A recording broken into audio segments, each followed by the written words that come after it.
Welcome to the Gold Standard Show. I'm Peter Gold. There's so much power within us just waiting to be unleashed. I feel like too many of us settle for the status quo of what it means to be alive. This is a show where we're going to be interviewing athletes and influencers and unlocking the secrets of what it is that made them great.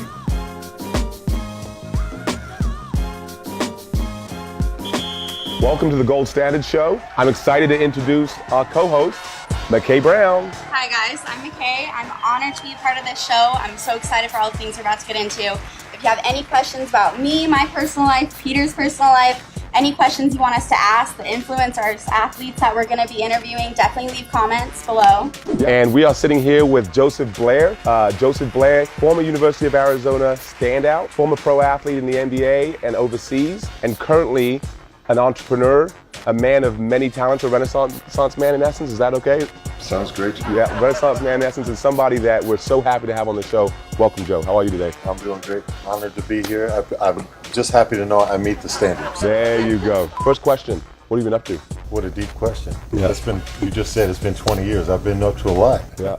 I finished my career, played 13 years professionally. After that, I went on to just move into the philanthropic and my entrepreneurial life after basketball. Started 2 different charities down in Tucson, Arizona that benefit Southern Arizona. I've also sat on probably 9 to 10 board of directors as well with different organizations in Tucson. Currently, I work for the Houston Rockets, coaching their developmental team, the Rio Grande Valley Vipers.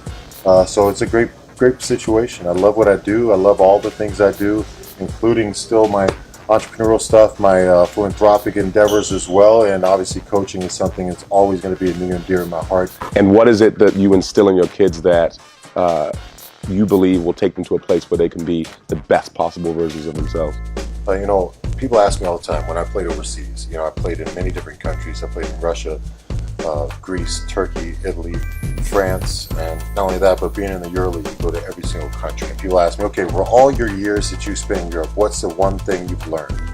And I say the same thing, and I believe this is what I try to instill in my kids as well. There's 2 main things that you see in every individual, no matter where they're from, no matter their racial background, religious background, wherever it may be, that we desire. And these 2 things are to feel loved and to feel relevant, to know that they matter. And if we can do that with everyone we meet, let them feel that they're loved and let them know that they matter, the world will be a different place. You being an influencer to your kids, as my dad was always a huge influence to me, he was a mentor, taught me to always reach my goals to the best I could do in everything I did. Who has been someone to you who's been an influence in your life? Every single person I meet. I have so many influencers. I think it would be a disservice to start naming people because I would miss so many other people that were truly, truly integral in me becoming the man that I am today. When you were in Italy, you had a huge afro, right? What was it that inspired you to have the afro? I didn't have anybody cut my hair. I was cutting my hair every time by myself. Back then, I had kept a smooth, buttery fade too. I kept myself looking clean. So I was always in the mirror every 3 days, cut my own hair. And for those of you that cut your own hair, you know that mirror work is really difficult because you got to get this mirror in line with that mirror to try to get that back part so you're not looking messed up in the back. Everything. And I just got sick of it. For lack of a better way to describe it, I just didn't give a damn no more, so I just let it grow. And then as I kept going in my career, it became something I was known for. The cutting it off actually happened when I was married in 2005. And on my honeymoon, I cut all my hair off. I said it was a way for me to start a fresh new beginning in my life. And I no longer wanted to have the hair. So, I'm divorced now, so I probably shouldn't have cut it. But for the time, it seemed like the right thing to do. I think I made the right decision. Absolutely. So I know that you are still super fit, as we can see. What is your secret? What are you doing nowadays? Obviously, big sexy is what they call me. They did, and they do. Actually, I still work out quite a bit. When I practice, I jump in practice with the guys as well, especially if I think they're doing something efficiently. I probably work out 5 to 6 times a week, lift weights 4 times a week. I would say my biggest thing is I'm very conscious of what I eat. I'm a vegan. I've been vegan for a while now. I am. And I think that's been probably the main thing is my diet. When you change your diet, you really, they say all great health starts in the gut. For me, it really does. If you watch what you eat and, I'm not sure if we want to get off into why I'm vegan, but, I'm vegan and I think that's a big part of what keeps me in shape and keeps me healthy. How do you get your protein? That is a typical non-vegan question. Yeah, How do you get your protein? Well, there's There's protein really in is. broccoli, beans, peas, brown rice, quinoa. You'd be surprised. There's actually Like- just as amount of, for example, the big difference between our two proteins, the huge big difference is mine has 0 cholesterol, yours is full of cholesterol. A vegan diet, for example, every vegan diet is full of fiber and no cholesterol, where meat diets are full of cholesterol and 0 fiber. So everything that's designed to clean your body out is in a vegan diet. Everything designed to clog your body up is in a meat-based diet. We're gonna have to talk. You might have just converted somebody. So what are some things that you see with the millennial generation? Yeah, your generation throws a lot of shade at millennials. So I'm just wondering, what do you see in millennials that's a positive thing? Positive things. I think that there is no positive and negative. We're talking about two different situations. It's almost apples and oranges at this point. Yeah, The way in which we grew up and the way in which they grew up. completely And different. I say, for example, it's one of those things, we grew up in the generation of everyone telling you, you can't do it. You can't be that. Women, you can't vote. Blacks, you can't drink at that water fountain, nor can you vote. Gays, you can't marry. Whatever it might be, you can't. Now we're in a generation of, sweetie, you can be everything you want to be. You can be anything you want to be. I know Anything I you can. want to be. That's the thing. But the issue with that is, what are you fighting against now? Where does your fire come from? What lit that fire? My fire was lit because everyone told me I couldn't get to where I am. What lights my kids' fire? I'm not real sure. So what's our challenge with the millennials is always finding something. What do they get? What do they want to do? How do we find what's their passion? We grew up in this generation of, if you wanted information, you had to go out and find information.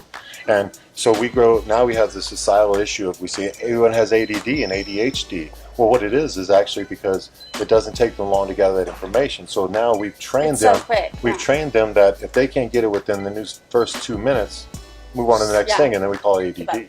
Where for us, heck, it took 2 minutes. We weren't even inside the library. Yeah.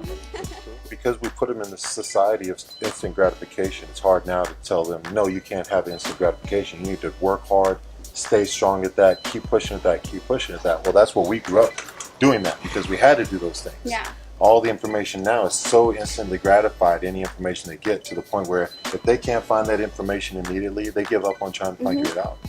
Well, what Yeah. advice could you give to us millennials? Like someone like me, I'm just really starting in college. I'm still figuring out who I want to be, what I want to do with my life. So what advice could you give me? Fight against the grain. That's the biggest thing. I mean, that's what lit our fires, was fighting against the grain in which people told us we couldn't do.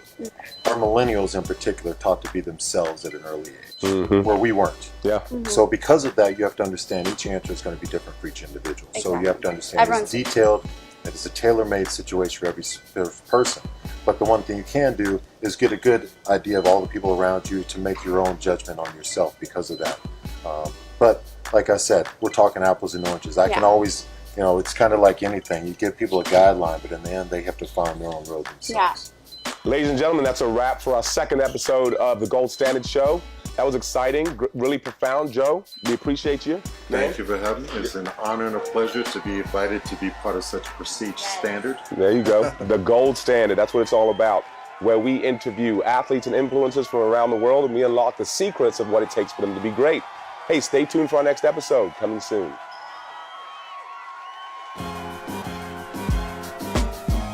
Ladies and gentlemen, thank you for tuning in to the Gold Standard Show.